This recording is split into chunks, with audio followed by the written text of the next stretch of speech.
नमस्कार। Modern learning channel में आपका स्वागत है। यदि आपको वीडियो पसंद आता है तो आप लाइक कीजिए, कमेंट कीजिए और शेयर कीजिए और चैनल को सब्सक्राइब करना मत भूलिए, क्योंकि नए नए वीडियो आप जल्दी देख पाते हैं, इसलिए चैनल को सब्सक्राइब कीजिए। हमारा आज का पाठ है कबीर की साखियां। साखी अर्थात साक्षात, प्रत्यक्ष ज्ञान। ईश्वर को साक्षी मानते हुए हमारे सामने कुछ सामान्य जीवन में घटने वाली घटनाओं को रखकर हमें उपदेश देने का उन्होंने प्रयास किया है। कबीर भले ही अनपढ़ थे, वे पढ़े लिखे नहीं थे, लेकिन उन्होंने ऐसी ऐसी बातें कही है कि जो महानुभव पढ़े लिखे विद्वान भी नहीं कह सकते हैं। तो अलग अलग विषयों पर आधारित हमें हमारे 10वीं कक्षा के अध्ययन के लिए 8 साखियां रखी गई है। उसमें से हम एक एक अर्थों के साथ हम देखेंगे।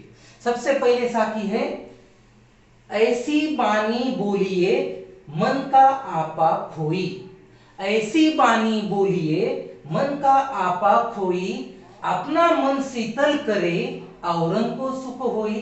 अर्थात इस साखी के द्वारा कबीर हमें बताना चाहते हैं कि हे मनुष्य, आप ऐसी वाणी बोलिए अर्थात ऐसी भाषा बोलिए कि जिसके माध्यम से मन का आपा खोई, जिसके माध्यम से हमारे मन का अहंकार नष्ट हो जाएगा। अर्थात हमें मीठा बोलना है, सबके साथ घुल मिलकर रहना है, जिससे कि हमारा अपना खुद का अहंकार कि मैं बड़ा हूं, मैं सबसे अलग हूं, वो दूर हो जाए, वो नष्ट हो जाए। अपना मन शीतल करे और उनको सुख हुई।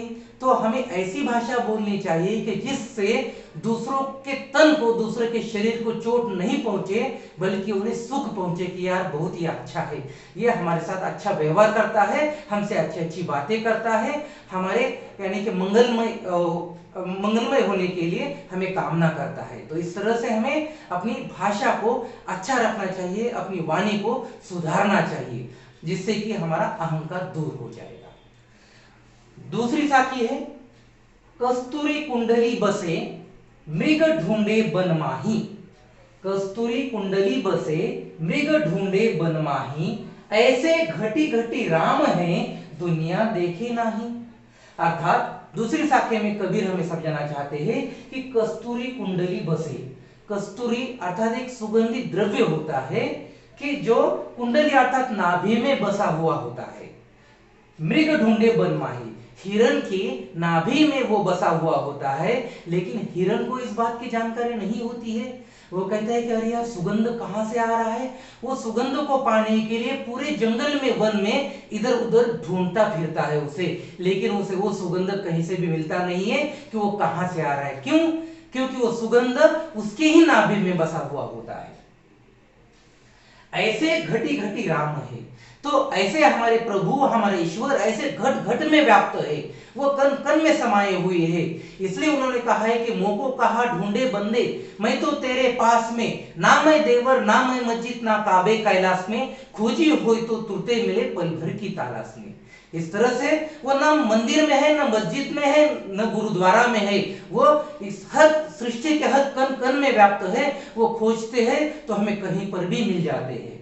दुनिया देखी नहीं, जिसे कि दुनिया देख नहीं सकती है कि वो सर्वत्र विद्यमान है, लेकिन हम है कि उसे मंदिर और मस्जिदों में ढूंढने लगते हैं। तो इस तरह से इस साक्षी के द्वारा, इस साखी के द्वारा उन्होंने हमें उपदेश दिया है कि ईश्वर सर्वत्र विद्यमान है, सर्वत्र व्याप्त है, उसे ढूंढने के लिए कहीं मंदिर मस्जिद जाने की आवश्यकता नहीं है। अगली साखी है, जब मैं था तब हरि नहीं, अब हरि है मैं नहीं। जब मैं था तब हरि नहीं, अब हरि है मैं नहीं, सब अंधियारा मिटी गया जब दीपक देखा माही। इस साखी में उन्होंने कहा है कि जब मैं था तब हरि नहीं था। अर्थात हमारे अंदर जब अहंकार की भावना होती है, जब मैं की भावना होती है कि यह कार्य मैं कर सकता हूं, यह मैं ही कर सकता हूं, मैं ही तुम्हें इस दुख से पार कर सकता हूं, मैं ही तुम्हें यह समझा सकता हूं, यह जो अहंकार अपने अंदर होता है, तब ईश्वर हमारे साथ नहीं होता है। तब खुद मैं, मेरा अहंकार ही हमारे साथ रहता है। अब हरि है मैं नहीं। तब जब हरि की प्राप्ति जब होती है, जब हमें ईश्वर की प्राप्ति होती है, तो अहंकार हमारे अंदर से चला जाता है, नष्ट हो जाता है। सब अंधियारा मिटी गया। तो इस तरह से सब अंधियारा नष्ट हो जाता है जब दीपक देखा माही।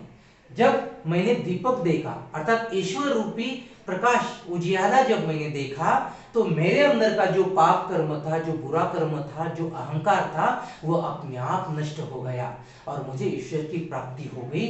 मेरे अंदर का अहंकार नष्ट हो गया और मैं लोगों को दुख कष्टों को सुनने लगा और उनका महत्व देने लगा। अगली साखी है, सुखिया सब संसार है खाए अरु सोवे। सुखिया सब संसार है खाए अरु सोवे, दुखिया दास कबीर है जागे अरु रोवे। इसमें उन्होंने ईश्वर की महत्ता को प्रतिपादित किया है। वो कहते हैं कि सुखिया सब संसार है खाए अरु सोवे, अर्थात जिन्हें सिर्फ खाने पीने की चिंता है, बाकी किसी भी बात की चिंता नहीं है, वो संसार में सुखी रहते हैं। यानी सुखी सब संसार, जिन्हें सिर्फ खाते पीते हैं जानवरों की तरह, प्राणियों की तरह, उन्हें किसी भी तरह की चिंता नहीं होती है और वे सुखी होते हैं। लेकिन दुखी कौन होता है? देखिए, दुखिया दास कबीर है। तो कबीर जो सेवक है, ईश्वर के भक्त है, ऐसे ईश्वर के भक्त कबीर जैसे लोग जो हमेशा ईश्वर को प्राप्त करने के लिए विरत रहते हैं, कार्यरत रहते हैं, तो ऐसे लोग दुखी है। जागे अरु रोवे, वो ईश्वर को प्राप्त करने के लिए दिन रात जागते रहते हैं और रोते रहते हैं कि हे ईश्वर, मुझे कब तू प्राप्त होगा और मैं कब तुम्हारे दर्शन कर लूंगा। अर्थात यहाँ पर उन्होंने ईश्वर प्राप्ति के लिए उन्होंने कामना की है कि जो ईश्वर को प्राप्त करने वाले लोग होते हैं वे हमेशा दुखी रहते हैं, हमेशा पीड़ित रहते हैं कि हे मुझे ईश्वर की कब प्राप्त होगी और ईश्वर मुझे कब कष्टों से बाहर निकालेगा। लेकिन वे लोग सुखी रहते हैं कि जिन्हें किसी भी तरह से ईश्वर प्राप्ति की चिंता नहीं है। वो जानवरों की तरह, प्राणियों की तरह से खाते पीते हैं और सोते हैं, उन्हें किसी भी बात की चिंता नहीं रहती है।